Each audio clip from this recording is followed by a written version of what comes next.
There are songs that bands cover for fun, and then there are the songs they transform because something inside them connects on a deeper level.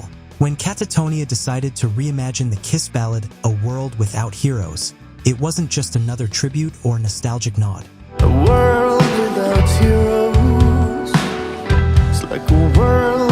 It felt like they had taken a fragile piece of 1980s rock history, pulled it into the shadows, and reshaped it into something far more haunting. The kind of version that makes you stop, listen again, and wonder what was happening behind the scenes, because nothing about this release feels random. It arrives at a strange moment, too. A hidden bonus track suddenly pushed out into the open, a classic melody steeped in melancholy, and a subtle tribute buried in the story that most fans never noticed. And the deeper you look, the more this cover starts to feel like a window into the band's emotional world, revealing things Kiss never said outright and things Katatonia may have been carrying for years. But to understand why this song matters and why Katatonia chose this particular track, you have to look at the unlikely origins, the backstage habits, and the quiet memories that shaped it. And that's where the story really begins. The unexpected song choice. What makes this cover so striking is the song Katatonia chose in the first place. A World Without Heroes isn't the kind of Kiss track you'd expect a metal band, especially one known for emotional heaviness, to revisit. It wasn't a commercial hit. It wasn't a fan favorite anthem. It came from music from The Elder,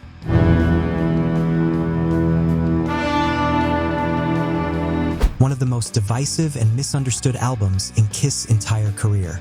The record was dark, theatrical, and strangely introspective, a complete departure from the bombastic style people associated with them. Even decades later, the album sits in this weird space between cult fascination and quiet embarrassment. And yet, that's the song Katatonia gravitated toward.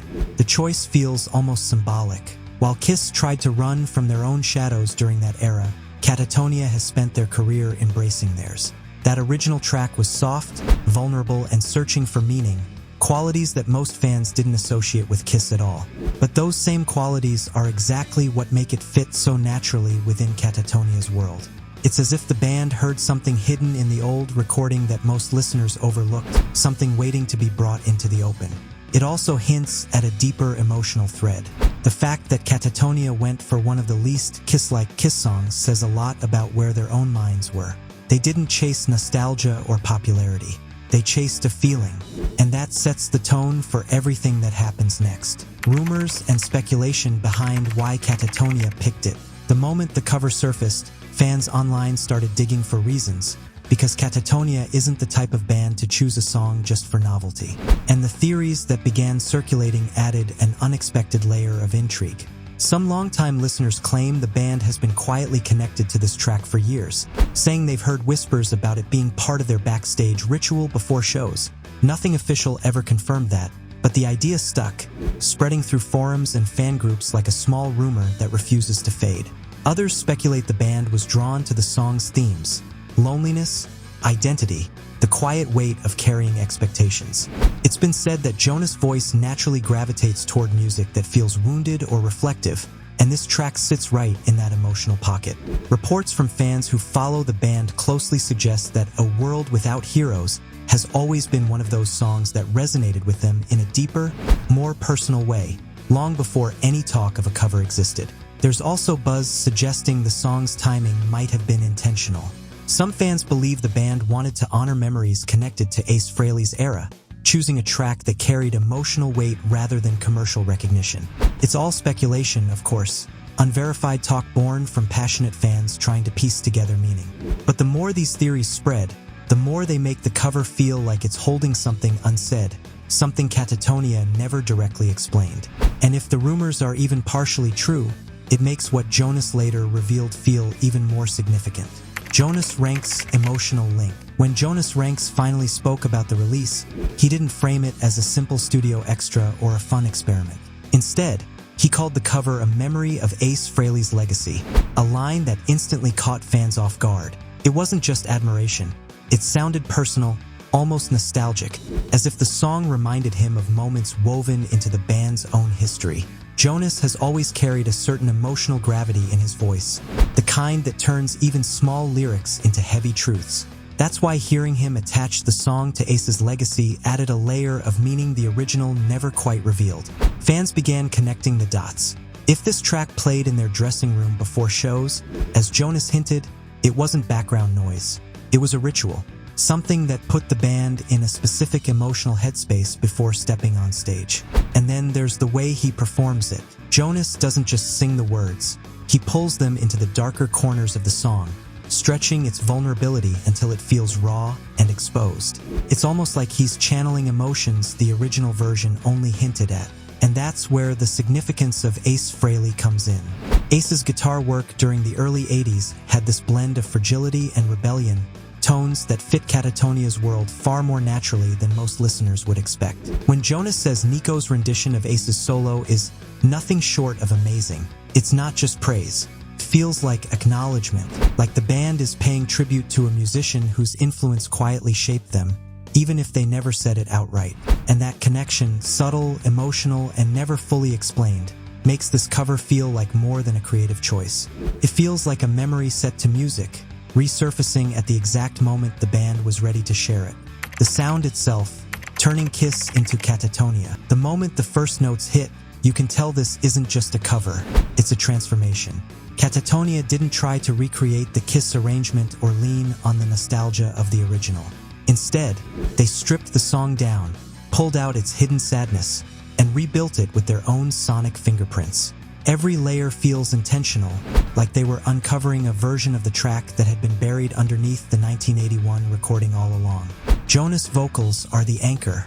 Where Paul Stanley sang with gentle resignation, Jonas approaches the song like he's carrying its weight on his shoulders. His voice drifts through the melody with this fragile steadiness, letting every line linger just long enough to sink in. There's no theatrical flair, no attempt to mimic the original emotion. It's colder, more reflective, the kind of performance that suggests the words mean something different when sung from a place of experience. The instrumentation follows the same philosophy. Katatonia softens the guitars but deepens the atmosphere, letting shadows fill the spaces between notes. Subtle electronic textures pulse underneath, and the drums sit lower in the mix, beating like a quiet heartbeat instead of a driving rhythm. It's a world away from the early 80s production that shaped the original, and yet, it fits the song almost too perfectly. Then there's the solo, arguably the moment that ties everything together.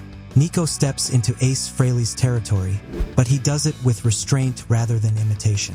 Instead of trying to recreate Ace's tone, he captures the emotion behind it. The sense of longing, the quiet ache, the melody that feels like someone looking into the distance and remembering something they can't get back. Jonas said the solo was nothing short of amazing, and he wasn't exaggerating. It anchors the entire track in a way that pays tribute without being trapped by nostalgia. In the end, Katatonia doesn't just turn a Kiss song into a Katatonia song. They reveal what the song always could have been: dark, introspective, and quietly devastating. And the more you listen, the more it feels like this version was waiting for them all along. The remix and bonus track.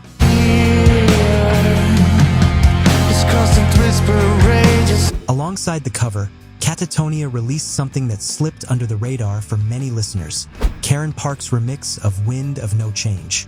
On the surface, it feels like a simple bonus edition, a companion track paired with the Kiss cover to round out the single. But the more you listen, the more it becomes clear that this remix carries a mood that mirrors the emotional shift the band is stepping into. Karen Park transforms the original into something colder, more distant, almost dreamlike.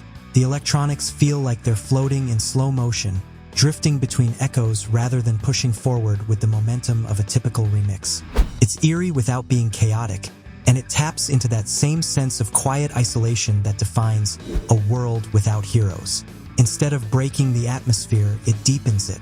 Some fans online have already pointed out that pairing these two tracks together feels symbolic, like they're meant to represent two halves of the same emotional state. One is a reinterpretation of a forgotten classic, reshaped into a modern lament. The other is a reimagining of Katatonia's own work, filtered through someone else's perspective and stretched into something even more fragile. Both tracks deal with change, memory, and the unsettling clarity that comes with emotional transformation. There's speculation that Katatonia intentionally released them as a dual statement, showing how they can breathe new life into someone else's music while also allowing their own songs to evolve in unexpected ways. It's not confirmed, but the idea fits the band's history. Katatonia has never been afraid to let their sound shift, bend, or take on new forms. Whether intentional or not, the pairing creates a moment that feels like the band is standing at the edge of something new. And that's where the biggest question comes in. What does this release say about where Katatonia is heading next? What this song says about Katatonia's future? Beyond the nostalgia, beyond the haunting tribute, this cover hints at a direction Katatonia might be quietly moving toward. For a band that has built its career on atmospheric depth and emotional intensity, releasing a reinterpretation of a rock classic in such a personal and darkly textured way suggests they are ready to explore even more uncharted territory. Some fans speculate this could be the start of a trend: more covers, more reinterpretations of songs that have shaped them, each filtered through the lens of Katatonia's melancholic sound. Others see it as a sign of confidence, proof that the band is willing to experiment with what people think of as untouchable classics. Either way, it's clear that the group is embracing the idea of evolution, allowing themselves to reinterpret both the music that inspired them and their own catalog. The emotional intensity of this release also indicates that Katatonia isn't slowing down. If anything, they're doubling down on atmosphere and mood, taking their signature melancholy and stretching it across familiar tunes and new compositions alike. The band has always been about more than riffs and choruses. They create landscapes of feeling, and this cover is just one glimpse of the vistas they're likely to explore next. And while no one knows exactly what's coming after nightmares as extensions of the waking state, the message is clear. Katatonia is unafraid to revisit the past, reshape it, and push it into a new emotional terrain. This single isn't just a cover. It's a statement of intent, a subtle promise that the journey they've been on for years is far from over. It leaves fans wondering, not just what they might cover next, but how the band will continue to redefine what melancholy and metal can sound like. At first glance, Katatonia's cover of A World Without Heroes might seem like a simple nod to a forgotten classic. But the deeper you listen, the more it becomes clear that this isn't just a song. It's a bridge between eras, a quiet conversation between the past and the present. Through Jonas' haunting vocals, Nico's reverent solo, and the band's shadowed instrumentation, the track carries a weight that the original could only hint at, transforming nostalgia into something profoundly emotional. Paired with Karen Park's remix of Wind of No Change, the release becomes a statement about reflection, memory, and the power of reinterpretation.